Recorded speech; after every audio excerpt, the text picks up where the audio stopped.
ST, SC, OBC किसी ने विरोध नहीं किया।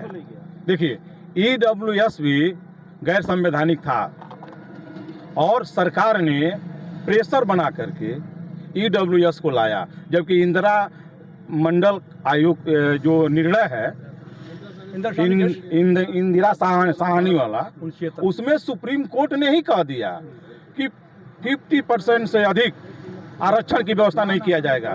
तो ये भारत के प्रधानमंत्री जी किनको खुश करने के लिए 10% आरक्षण लाए, जिसको ईडब्ल्यूएस कहते हैं, और 10% आरक्षण को हम लोगों ने वैसे स्वीकार किया जैसे हम लोगों ने मनुवाद के प्रेशर को स्वीकार किया था।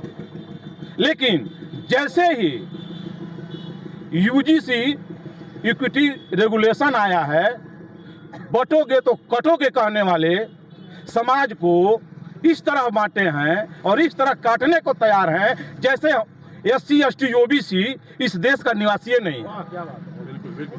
अब मैं पूछना चाहता हूं, क्या इक्वलिटी इस देश में नहीं आएगी? देखिए, इसके ये तो एक बड़ा यक्ष प्रश्न है और 70 साल आजादी, 78 साल हो गए। ये बड़ा यक्ष प्रश्न है क्योंकि हमारी जो पृष्ठभूमि है वो बेसिकली, अब उस पर मत जाइए, क्या है क्या नहीं है, एक बड़ा लंबा विषय है वो, क्योंकि हमारी नींव ही वहाँ पड़ जाती है।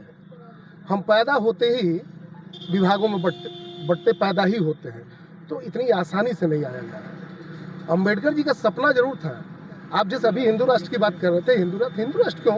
इस देश में हिंदू राष्ट्र क्यों? कॉन्स्टिट्यूशन में क्या बुराई है? कोई बुराई तो बताए। हिंदू राष्ट्र की आवश्यकता क्यों है? ये हिंदू राष्ट्र का जो चोला है वो केवल सत्ता पाने का हथियार है। और आप जरा सोचिए कि मैं बार बार कह रहा हूं कि इस बिल के आने के बाद जो कल तक विष्णु के अवतार थे, हिंदू हृदय सम्राट थे, उन्हीं के समर्थक, उन्हीं का कोर वोटर जो कहा जाता है, वो यहां तक कह दिया कि आप तेली हैं। तो इस बिल के आने के बाद सबसे बड़ा और सबसे अधिक संरक्षण की जरूरत तो प्रधानमंत्री को ही पड़ गई। और ये सरकार नो डाउट अच्छा काम की है, ले आई है। सरकार सुप्रीम कोर्ट के डायरेक्शन पे ही ये लेके आई है। जब बहुत अत्याचार हो गया, बहुत मामले गए वहां सुप्रीम कोर्ट में, तो सुप्रीम कोर्ट को लगा सुसाइड केसेस में, रोहित वेमुला का केस उसमें सबसे लीडिंग केस है। उसके बाद ये बातें सुप्रीम कोर्ट को लगा कि अरे यार ये तो बहुत अन्याय हो रहा है, तो सुप्रीम कोर्ट ने सरकार को डायरेक्शन दिया।